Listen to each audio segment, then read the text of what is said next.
Baik, Tuan, bebaskan kami.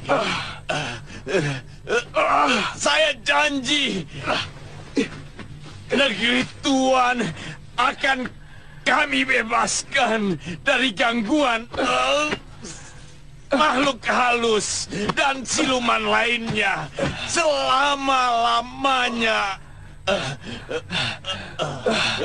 Saya akan perintahkan jurik dari Himalaya untuk menjaga 8 penjuru negeri Tuan,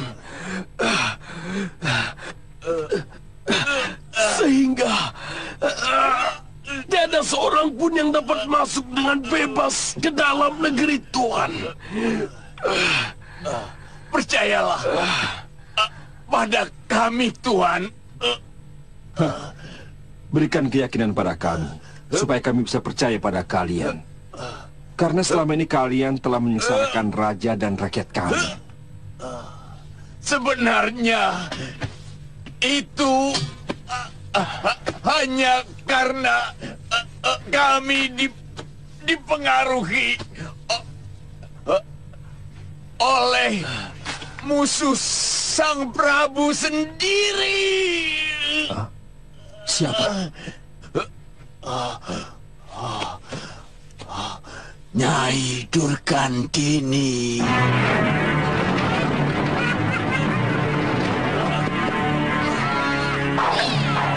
Sabar, Durgandini. Kenapa?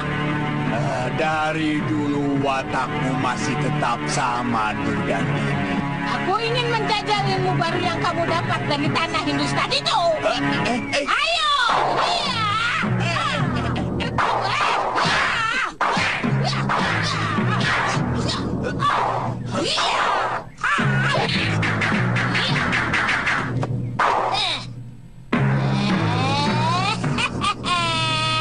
Bagaimana Kasmala? Hah? Kurang ajar. Gusti, siapa Durgandini? Sebentar. Oh, rupanya perempuan itu yang berada di balik semua ini. Dia mengatakan bahwa selama ini hidupnya selalu dihancurkan oleh Prabu Anglingdarma.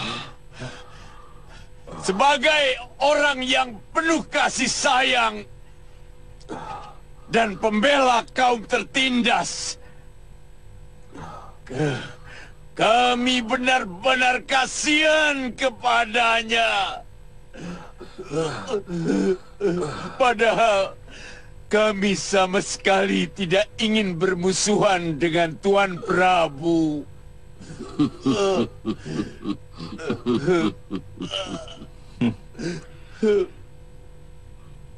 Kalian mengira kami akan percaya begitu saja pada omongan kalian? Hah? Kalian keliru. Kami akan menangkap Durgandini dan akan mencocokkannya dengan jawaban kalian. Silakan. Silakan kalian cari berlaksa kodok di hutan-hutan. Mungkin salah satunya adalah Durgandini. Kalian telah menenung perempuan itu menjadi kodok? Aku dapat menenung seluruh penduduk negeri ini menjadi monyet. Dan menyihir raja kalian menjadi lutung. Kalau aku mau. Kalian memang pantas untuk dibakar hidup-hidup, ha?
Prabu.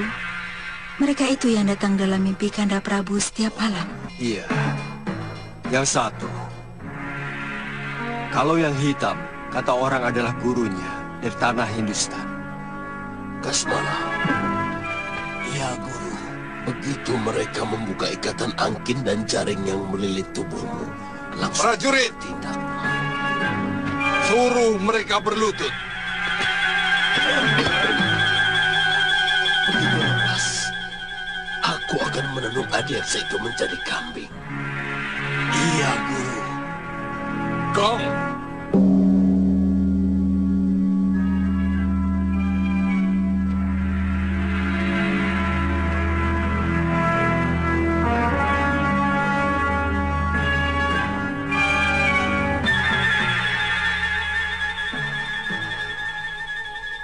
Kalian dituduh telah melakukan perbuatan jahat. Meneluh Prabu Malwapati dan membuat ketakutan kepada seluruh rakyat di kota Raja Malwapati, dan telah menyihir sebuah desa menjadi hutan belantara. Apakah kalian akan membantah semua tuduhan ini? Semua tuduhan itu kami akui. Apakah kalian menyesali semua perbuatan kalian? Ya, saya sangat menyesal. Karena belum sempat menenung negeri ini menjadi danau. Dan menyihir raja kalian menjadi buaya kali.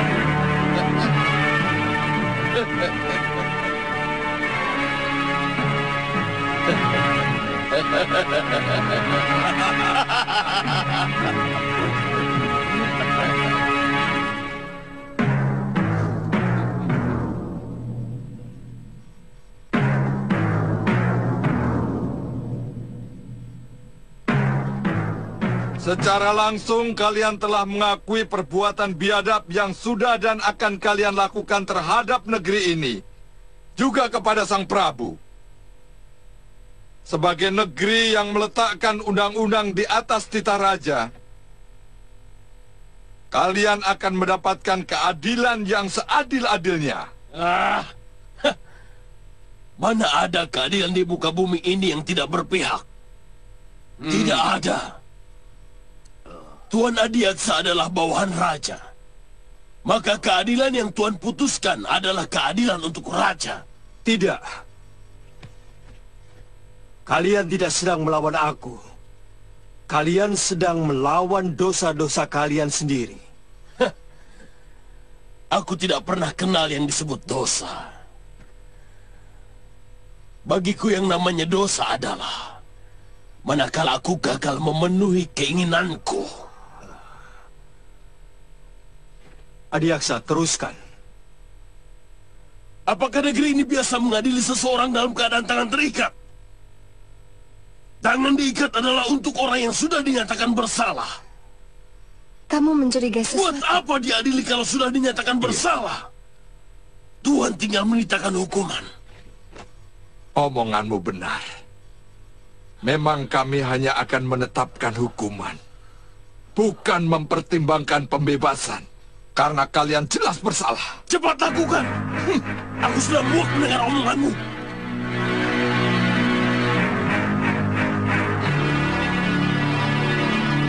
Hukum di Malwapati. Bagi si tukang sihir adalah dibakar hidup-hidup di hadapan rakyat. Betul! Betul!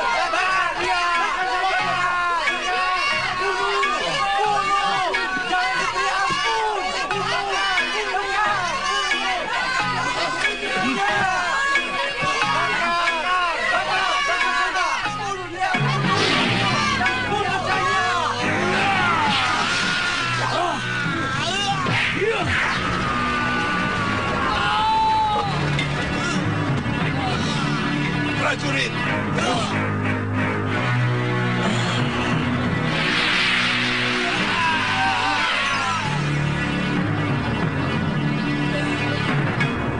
Cepat tangkap!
Tutup pintu utama.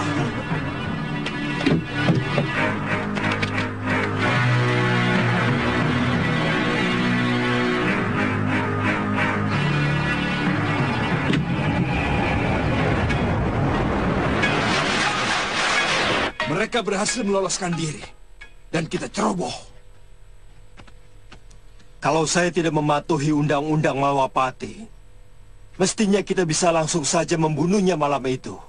Iya, mulai sekarang, kalau kita berhasil menangkap mereka, langsung kita habisi saja Dinda Prabu. Karena Adiaksa telah menetapkan hukuman bagi mereka.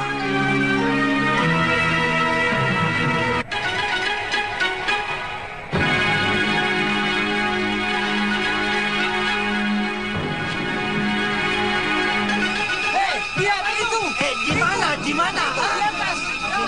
Itu. Di atas. Oh iya. Guru, kita akan kembali ke tempat semula, Guru. Ya, hanya desa Sekayan yang paling cocok untuk ilmu dan tempat tinggal kita. Kita harus membangun rumah lagi. Atau mencari Goa Kasmala. Iya, Guru.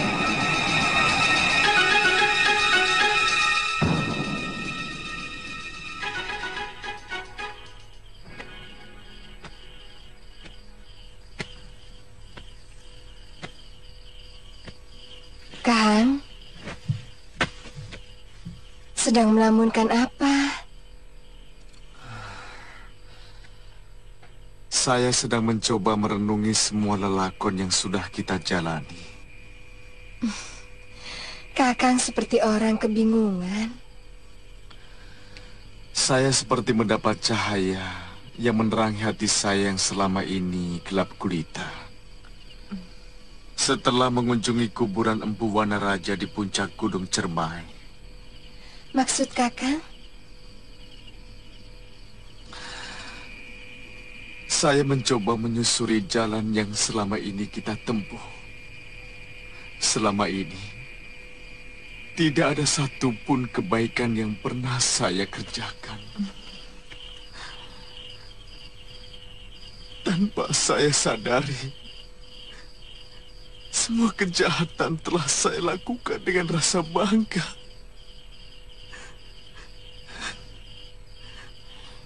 Bibi masih ingat bagaimana saya telah membunuh Empu Lingsir. Guru saya sendiri, orang yang telah memelihara kita.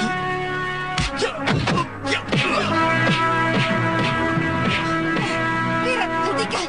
Kamu sudah kelewatan berani melawan gurumu, Wirat. Jangan ikut campur urusanku, Bibi.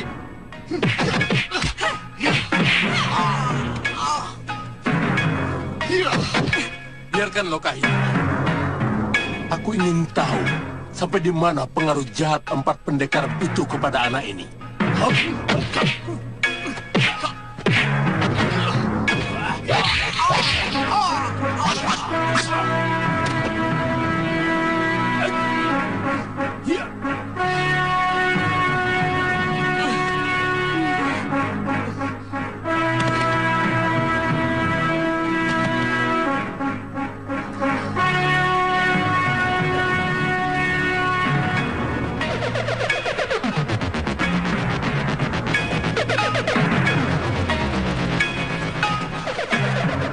Maafkan aku, Wirat. Aku kelepasan menahan pukulan. Wirat,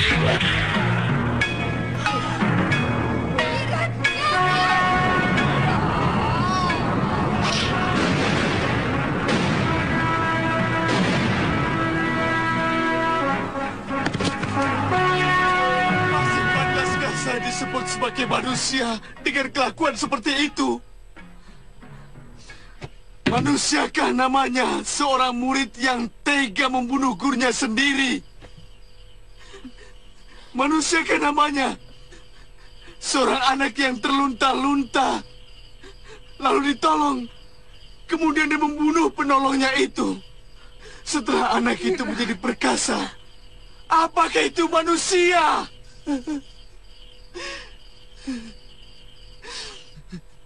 Bahkan Bibi pun menyebut saya binatang setelah saya membunuh Bu Lingsir. Wirat, setiap orang memiliki lembaran kelam di dalam hidupnya. Yang penting, apakah dia akan meneruskan kekelaman itu menjadi hitam legam atau menghapusnya menjadi putih bersih, Wirat? Iya. Saya masih ingat dengan nasihat Empu Lingsir. Kamu tahu tanaman apa yang tidak ada manfaatnya bagi manusia?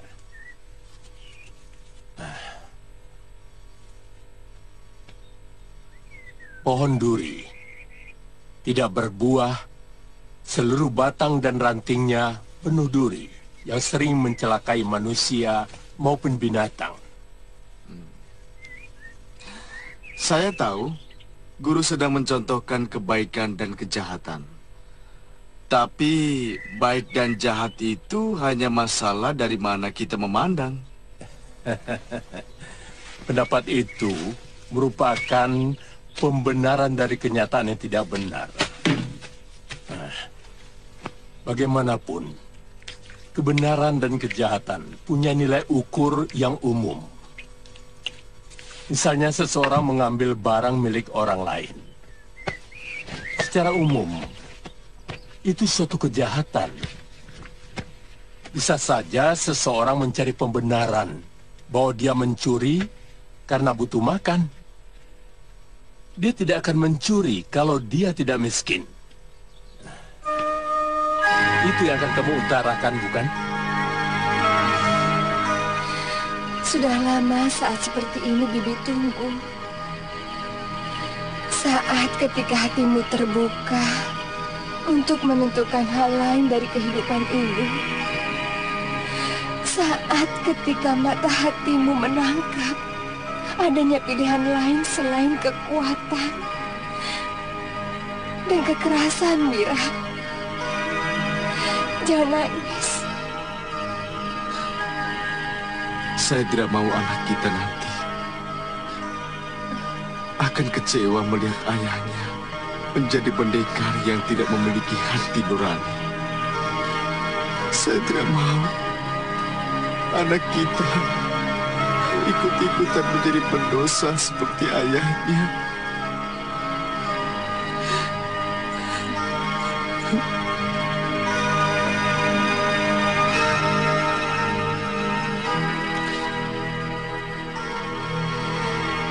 Iya, Bibi sangat setuju, Wirat.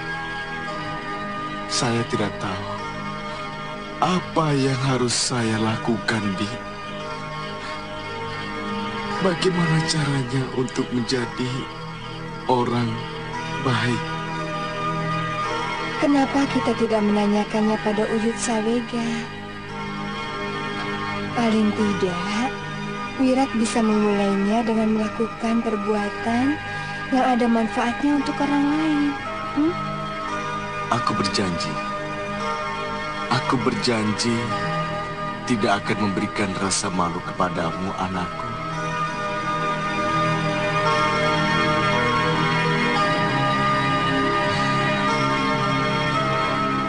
Aku ingin memberikan kebanggaan kepadanya, Bi. Iya, Wirat.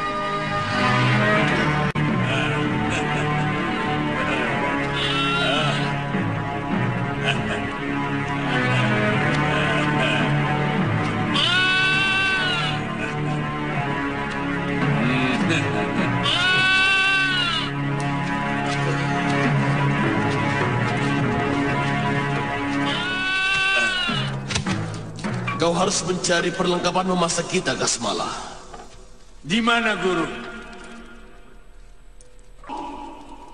Tentu saja di rumah orang desa Skyrim.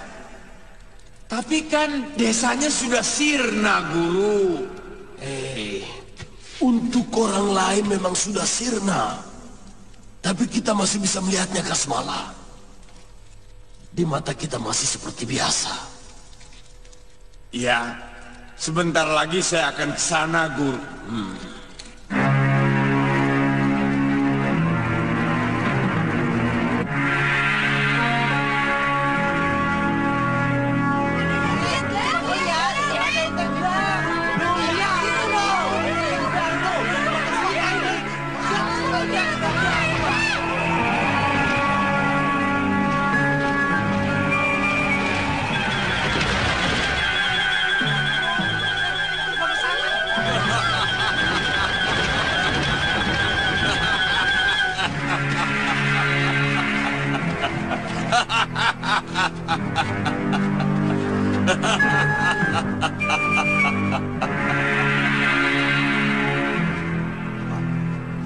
Jangan-jangan mereka bisa melihatku. Dari arah pandangannya, aku yakin mereka bisa melihatku.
Gusti Patih, kenapa ikut menyerang hamba?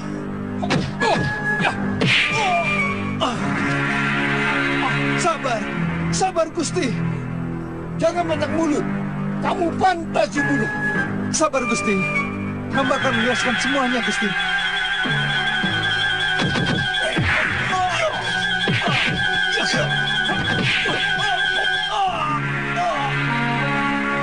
Hentikan.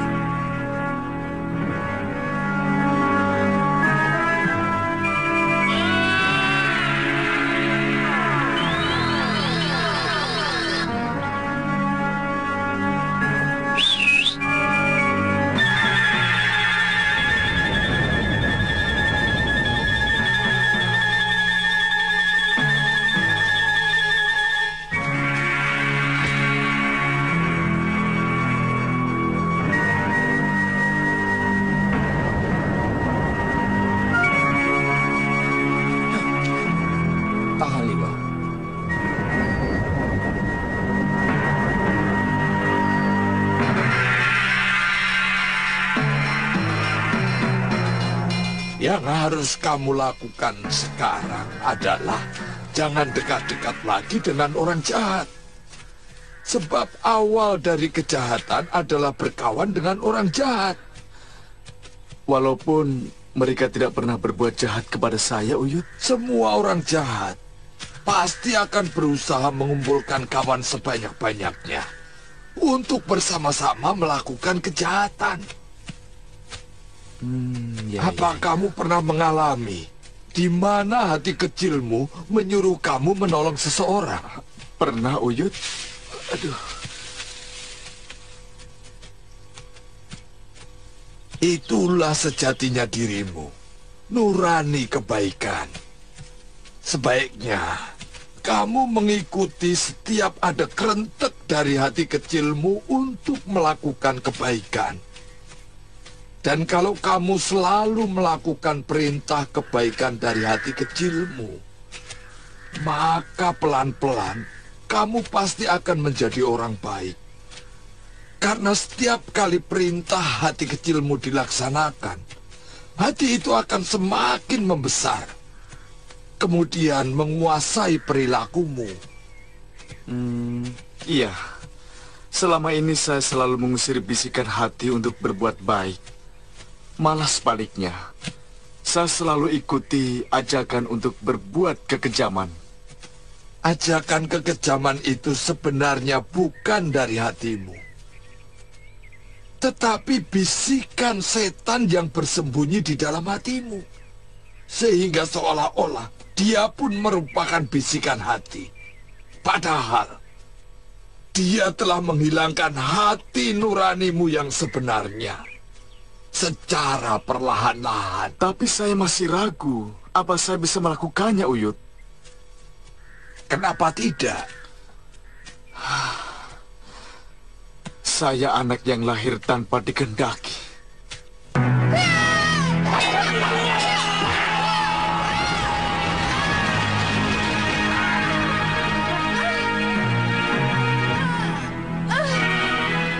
Meski Biyung tetap memanjakan dan memelihara saya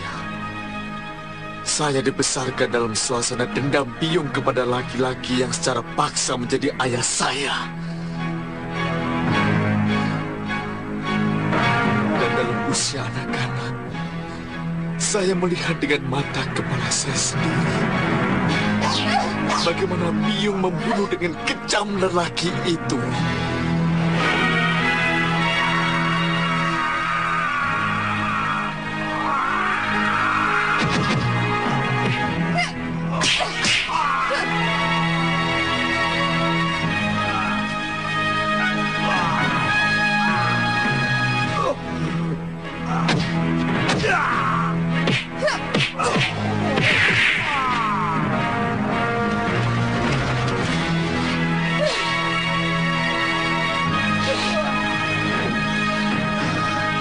Katakan dengan jujur, Uyut, apa mungkin manusia yang terlahir seperti saya masih bisa menjadi orang yang baik?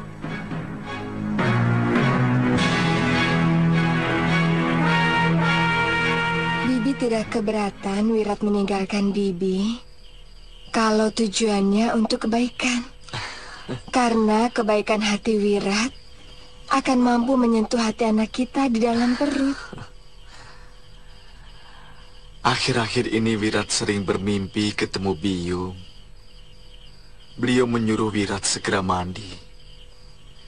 Katanya tubuh Wirat kotor. Orang kotor tidak akan pernah menyentuh surga loka. Terus terang selama ini Wirat hampir tidak percaya adanya swarga. Bagi Wirat, swarga adalah kenikmatan hidup di dunia. Ketika berhasil menaklukkan musuh, ketika melihat mata musuh yang sudah tidak berdaya, ketakutan, dan memohon untuk tidak dibunuh. Wirat, itu pikiran keliru dari orang-orang semacam Durgandini dan kawan-kawannya. Mereka pikir sesudah kehidupan ini tidak akan ada lagi kehidupan lain dan juga di alam lain. Jadi Bibi tidak keberatan tinggal di sini sendiri bersama Uyut Sawega? Saya percaya kesetiaanmu, Wirat. Kamu pasti tidak menginginkan anak kita akan bernasib sama seperti kamu. Tidak akan, Bibi. Tidak mungkin aku bisa hidup dengan wanita lain selain Bibi. Jadi, kapan Wirat mau berangkat? Besok pagi.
Ada apa?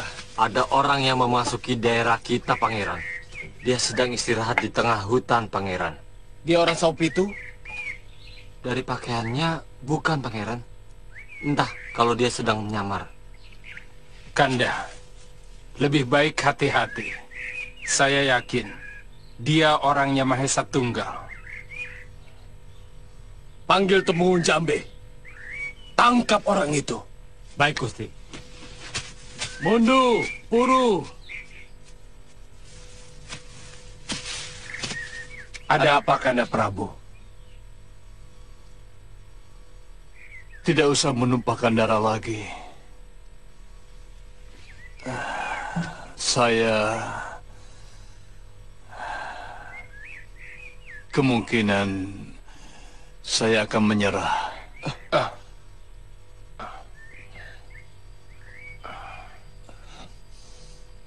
Apa Kanda Prabu akan membiarkan diri Kanda terhina lagi? Seperti sampah. Mereka sedang mabuk kemenangan, Kanda. Mahesa Tunggal dan Pangeran Begananda selalu berkoar-koar bahwa Kanda Prabu yang membuat negeri Saupitu hancur. Maaf, Kanda. Maaf.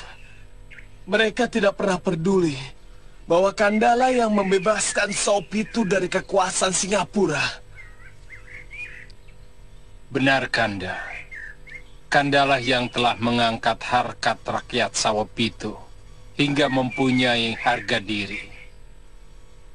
Saya tidak mau keluarga saya dijadikan tumbal di setiap ada kerusuhan. Dua keponakanmu juga dipenjarakan dengan kesalahan yang masih samar-samar. Kalau Kanda Prabu menyerah, apa tidak lebih menistakan lagi nasib kita?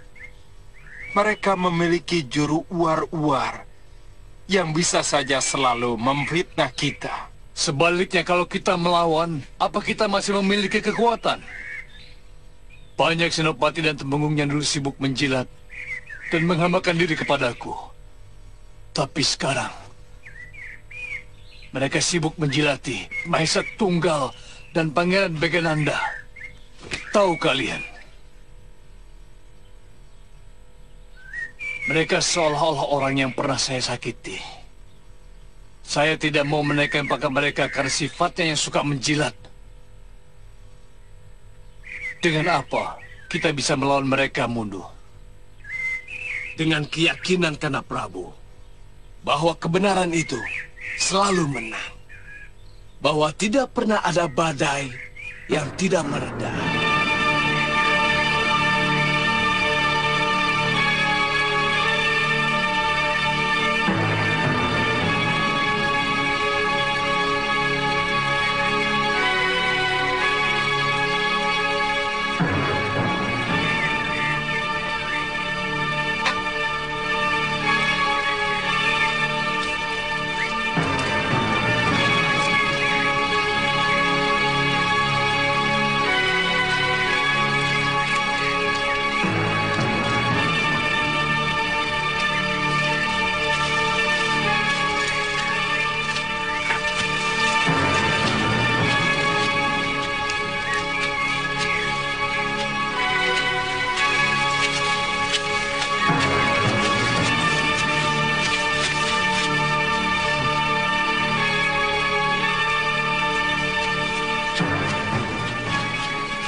Hei, siapa kamu?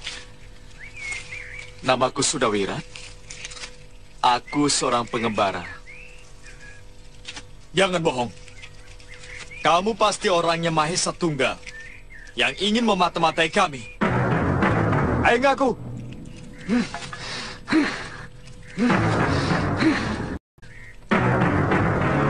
Tangkap dia.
Bibi tidak keberatan Wirat meninggalkan Bibi. Kalau tujuannya untuk kebaikan. Karena kebaikan ini akan mampu menyentuh hati anak kita di dalam perut. Jangan mudah membunuh dan jangan mudah menyakiti orang lain ya. Iya. Ya.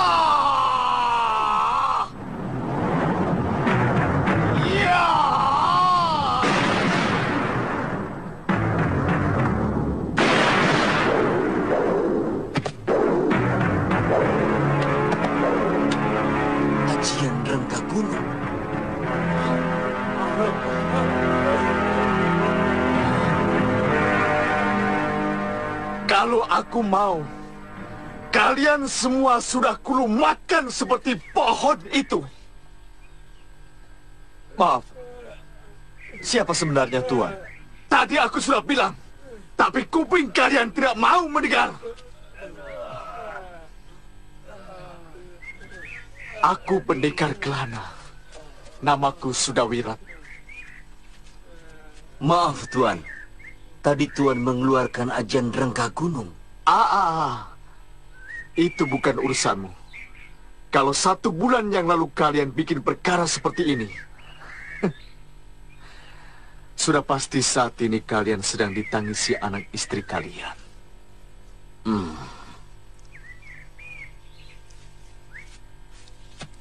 Temenggung Jamre, silakan. Maaf atas kesalahpahaman ini, Kisanak. Telik sandi kami mengira Tuan adalah mata-mata di Wangkara, Senopati dari Saopitu, Begundal Maisa Tunggal, dan Begananda. Aku sama sekali tidak kenal semua yang Tuan sebutkan tadi. Tuan, sungguh bisa menjadi malapetaka besar bagi kami kalau Tuan berada di pihak mereka. Saya sama sekali tidak mengerti apa yang Tuan bicarakan. Dan siapa yang dimaksud dengan mereka? Maesa Tunggal dan Begananda, serta para nayaka yang telah mengkhianati Gusti Prabu Jayadipa. Raja Tuan telah dikhianati oleh bawahnya sendiri. Benar, Kisanak. Gusti Prabu Jayadipa telah menyelamatkan diri ke dalam hutan ketika terjadi pemberontakan di Kedaton Saopitu. Seluruh keluarga, termasuk permaisuri dan kelima putra-putri beliau, dipenjarakan. Iya.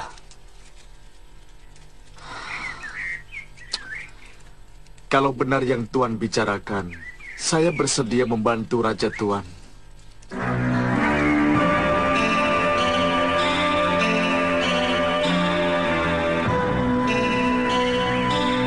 Terima kasih, Tuan.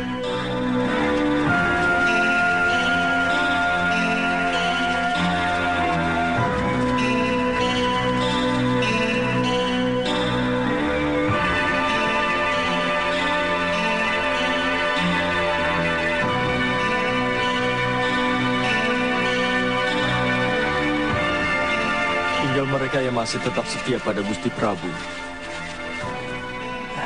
Sebenarnya, siapa lagi yang mau datang, Mundo? Tenang. Jangan tunjukkan kalau Kanda Prabu sedang sakit.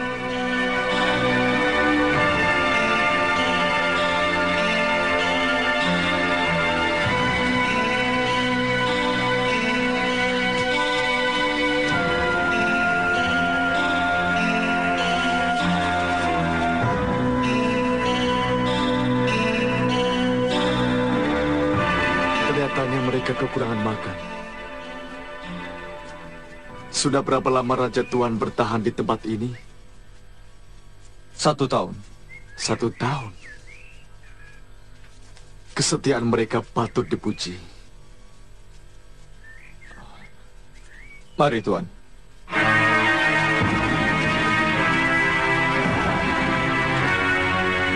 Aku tidak mau kalau dia mengajukan persyaratan apapun, Mondo.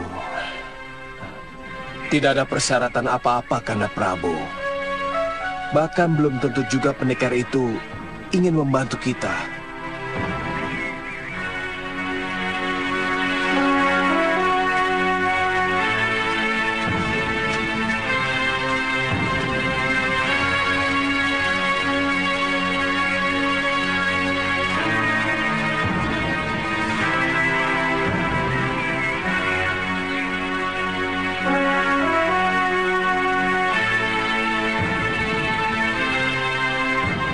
Pangeran, silakan pendekar. Gusti Prabu berkenan menerima Andika.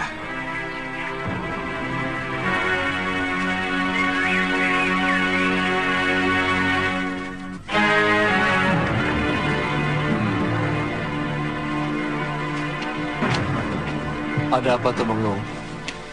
Anak buah hamba telah keliru memberi laporan, Gusti. Orang yang mereka sangka Telik Sandi Mahesa Tunggal ternyata seorang pendekar yang sangat sakti.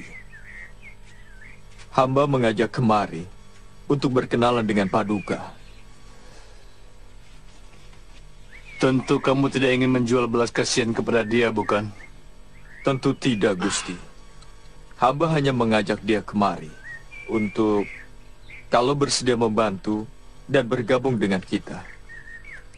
Maaf, Gusti Prabu. Sebenarnya hamba dalam perjalanan untuk membersihkan jiwa. Perjalanannya hanya mengikuti apa kata hati. Hamba telah melihat suasana penderitaan prajurit Gusti dan juga keadaan Gusti yang cukup menerenyuhkan. Hati kecil hamba berbisik supaya hamba memihak Gusti dan juga membela Gusti. Terima kasih kalau Sanak mau membelaku. Meski sebenarnya kami tidak ingin menjual penderitaan kami. Tapi seperti yang Kisanak lihat sendiri, seorang raja yang sah tinggal dalam gubuk seperti ini. Sementara istana dan tahta yang empuk saat ini sedang dikangkangi orang lain. Orang yang merebut negeri Gusti apakah kerabat dari Gusti Prabu sendiri? Dia orang kepercayaanku, tapi ternyata tega mengkhianatiku. Diam-diam dia mempersiapkan pembelotan untuk meruntuhkan kekuasaanku. Hingga terjadilah sejarah yang paling pahit dalam hidupku. Kurang ajar. Berani-beraninya kalian menodong rajamu sendiri.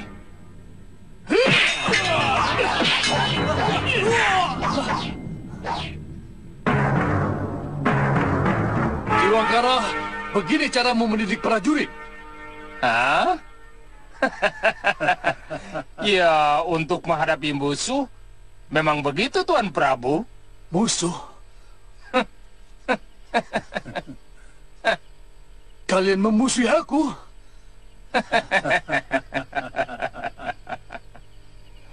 Mahesa Tunggal, Begananda, apa makna semua ini? Sederhana saja, Gusti Prabu. Semua itu artinya Tuanku sudah tidak dikendaki lagi oleh seluruh Nayaka dan rakyat kerajaan untuk tetap memerintah Saup itu.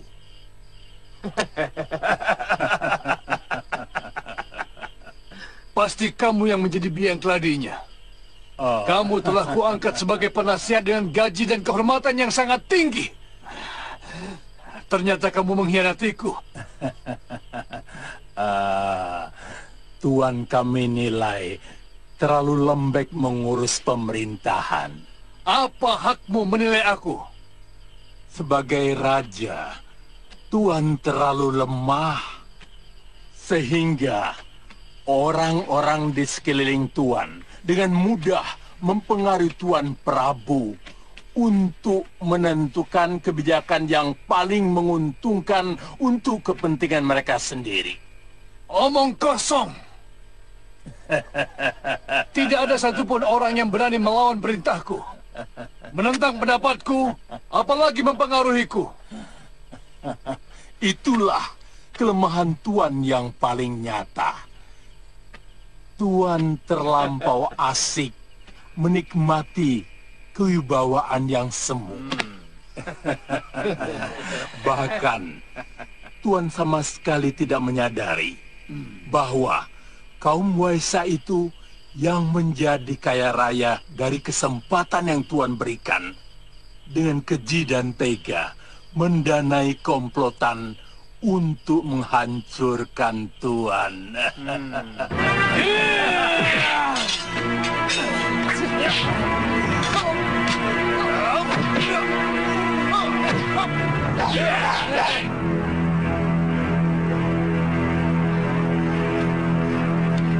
Dusta! Dengan alasan apa kaum Waisa itu mengkhianatiku? Kalau segala kemudahan telah kuberikan kepada mereka. Sekali lagi, Gusti Prabu harus menyadari bahwa kaum Waisya itu wataknya sangat serakah. Jangan kaget bahwa mereka lah yang ramai-ramai mendukung hamba untuk menggantikan kekuasaan Paduka. Dan lebih dari separuh Nayaka Tuan. Sebenarnya, mereka itu benci kepada Tuan. Dan saat ini, Nayaka-Nayaka itu berada di belakang kami. Bohong! Pasti kamu sendiri yang menghimpun mereka. Kamu menyimpan dengki kepada seluruh keluargaku. Kamu mempengaruhi seluruh Waisa untuk membiayaimu. Selama ini kaum Waisa sangat patuh kepadaku.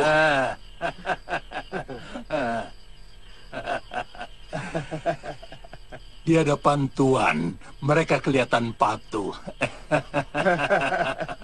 Kaum pedagang itu akan patuh kalau mereka itu mendapatkan keuntungan yang banyak.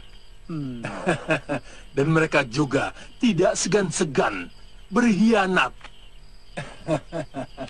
Manakala Tuan sudah tidak lagi menguntungkan.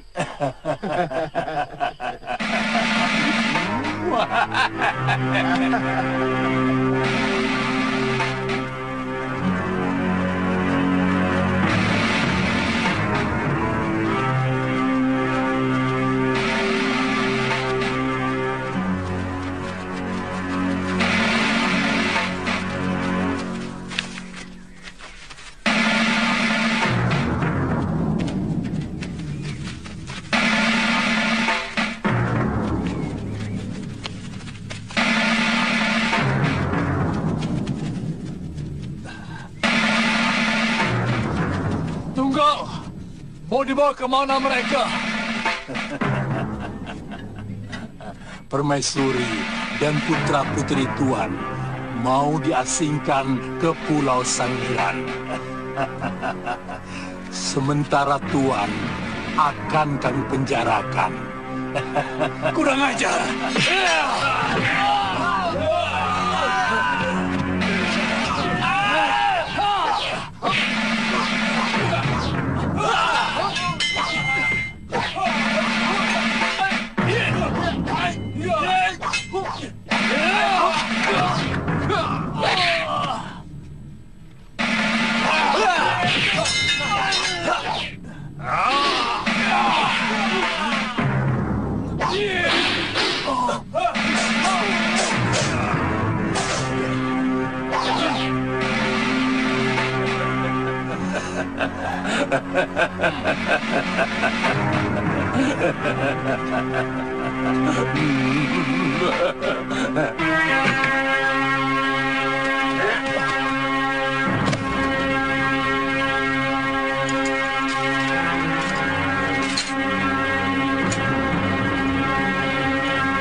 Mahesa Tunggal dan pengikutnya tidak tahu bahwa masih ada orang yang setia kepada Gusti Prabu. Orang itu adalah saya sendiri, Dinda Pangeran Puru dan Tumenggung Jambe.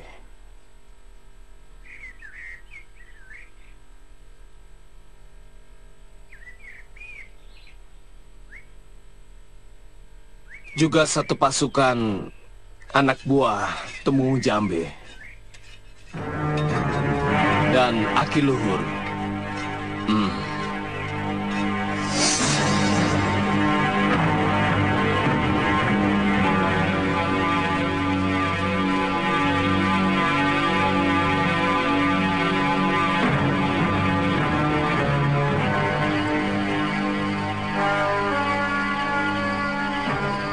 Kami bersepakat untuk membebaskan Gusti Prabu.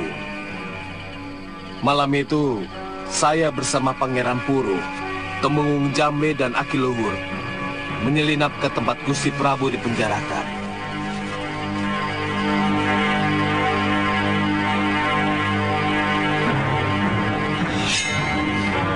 Tahan, Pangeran.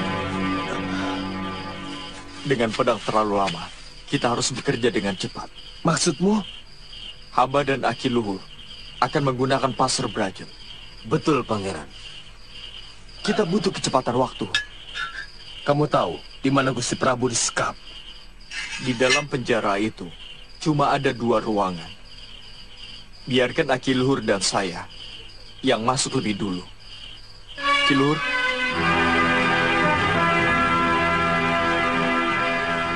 Ayo, Tumenggung.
Tenang. Tenang, Kanda Prabu. Saya mundur. Mundur. Iya. Dan Jambe, Aki Luhur, serta Pangeran Puru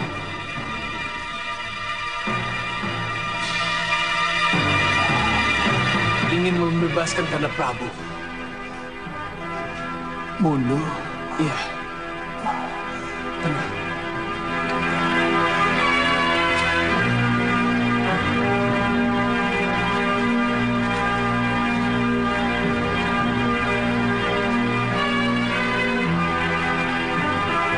Kami meloloskan diri dan bersembunyi di tempat ini sambil berencana merebut kembali kekuasaan kami atas Sawopitu. Tapi kendala kami adalah Permaisuri dan anak-anakku dijadikan tameng oleh Mahesa Tunggal. Setiap kami akan menyerbu ke Daton. Bahkan dia mengancam mau membantai keluargaku kalau aku tidak menyerah. Gusti Prabu, mestinya harus ada yang membebaskan dulu keluarga Gusti Prabu. Baru kemudian berpikir untuk merebut kembali negeri itu.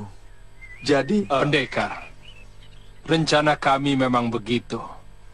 Tapi sudah 4 orang telik sandi yang kami kirimkan ke Kutaraja selalu tertangkap.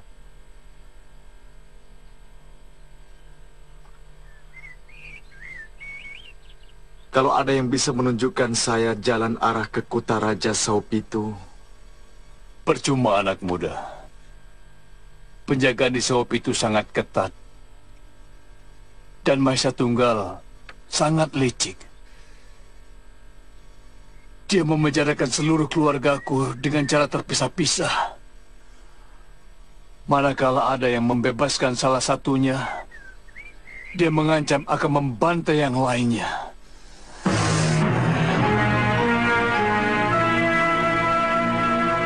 Kali saya pernah terlibat dalam perebutan tahta Kisanak. Kisanak dibayar berapa oleh Gusti Prabu? Sekepeng pun saya tidak minta upah. Ini pengabdian saya kepada Gusti Prabu. Bukankah Kisanak seorang pendekar?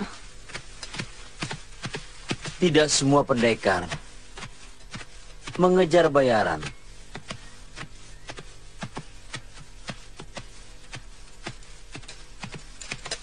Sebab pengabdian memiliki nilai kepuasan batin yang jauh lebih tinggi dari berapapun upah yang kita terima sebagai pendekar bayaran.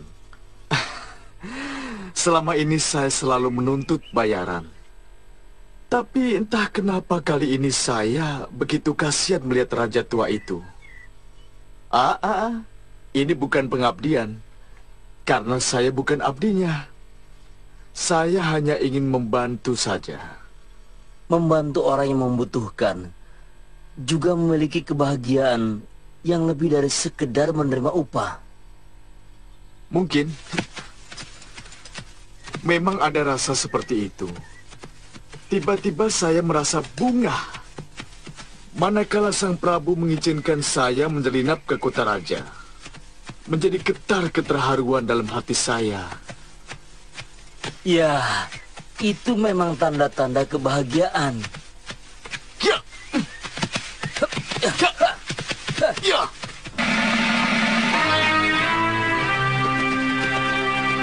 Kebun.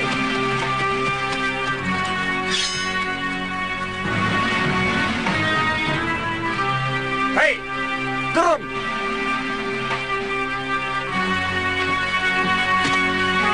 Hei, mau kemana kalian? Oh, mau ke ujung jalan ini. Hei, jangan main-main Kisanak. Kalian memasuki kawasan Saopi itu. Serahkan barang kalian. Baik. Ya.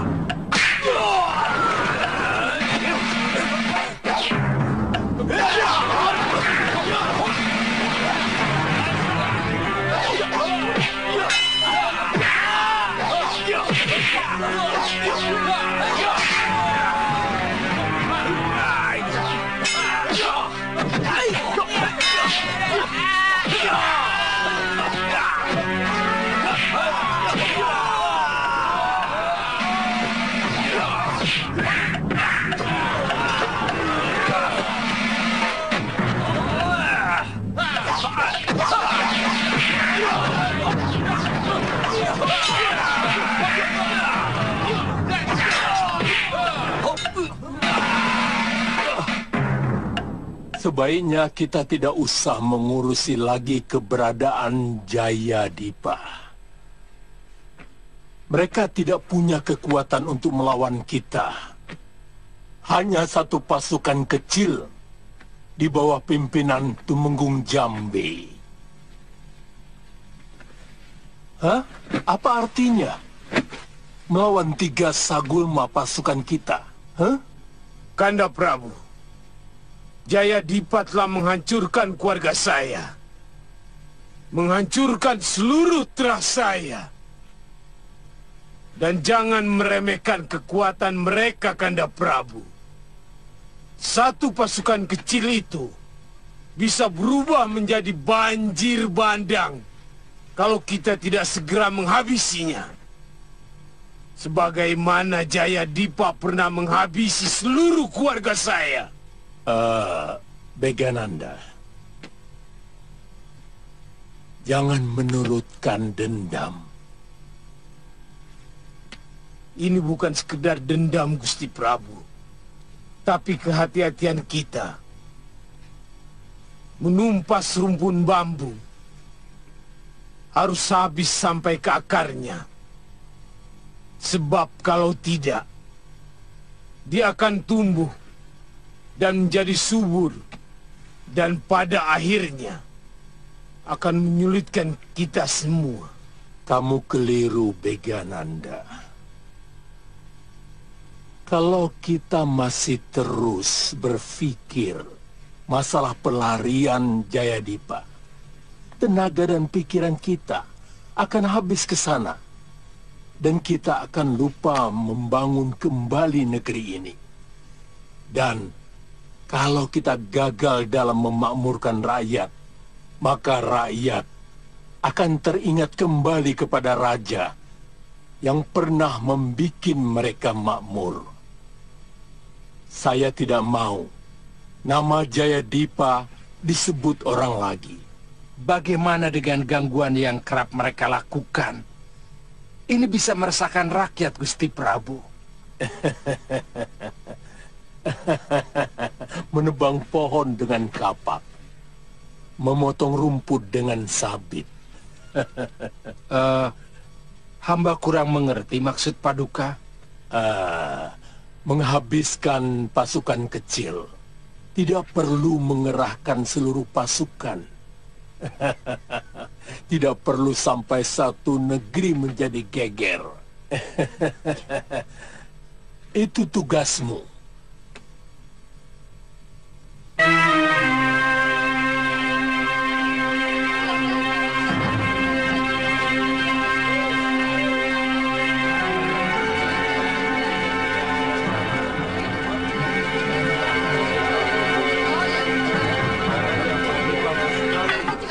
Kita harus mencari tahu di mana mereka menang keluarga Prabu Jayadipa. Ya. Yang penting kita harus mencari penginapan dulu. Baru kita atur rencana kita. Kiluhur, kelihatannya kita harus mengisi perut dulu, Kiluhur. Ayo. Tapi saya tidak punya kepeng sama sekali, Kiluhur. Ada. Pangeran Mundu memberi kita beberapa kepeng perak untuk keperluan kita.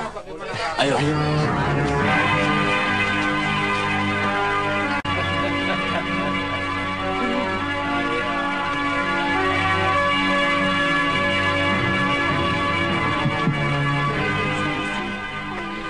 Kan janjian sama kamu. Akan. Ayo, duduk di sini. Tidak usah merayuku, Nini. Aku sudah punya istri yang sangat cantik. Sekarang ini sedang hamil.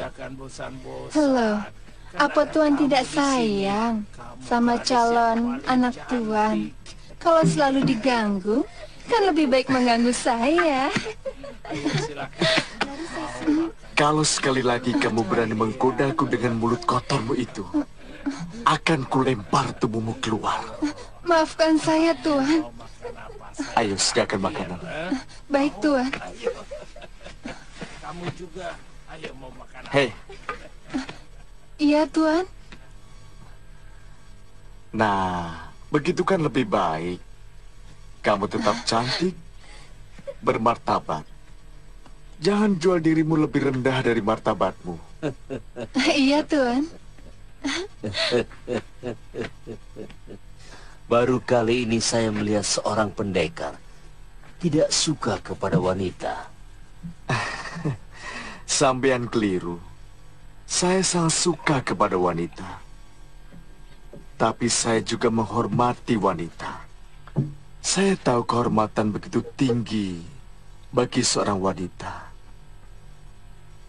Setidaknya begitulah menurut biung saya. Beliau sangat dendam kepada lelaki yang telah menghancurkan kehormatannya. Sehingga beliau kehilangan cinta dari dirinya. Hidupnya hanya dia peruntukkan untuk membalas dendam kepada lelaki yang telah merusak kehormatannya. Itu kenapa saya begitu menyayangi istri saya. Seseorang yang sayang pada istrinya tidak akan pernah menyeleweng sedikit pun pada wanita lain. Saya kagum pada sikapmu, Wirat.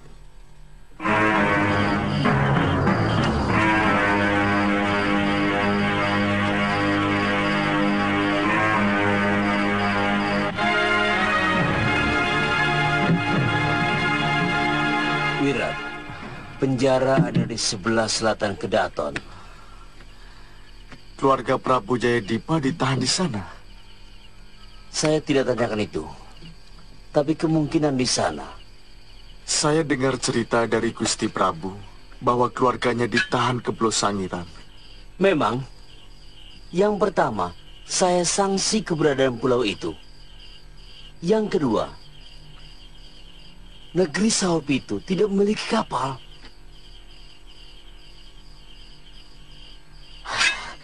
Saya berangkat dulu, Ki. Hei, kenapa tidak bareng saya saja? Tidak, Ki. Saya terbiasa kerja sendirian. Aki tunggu di luar di balik penjara. Hah?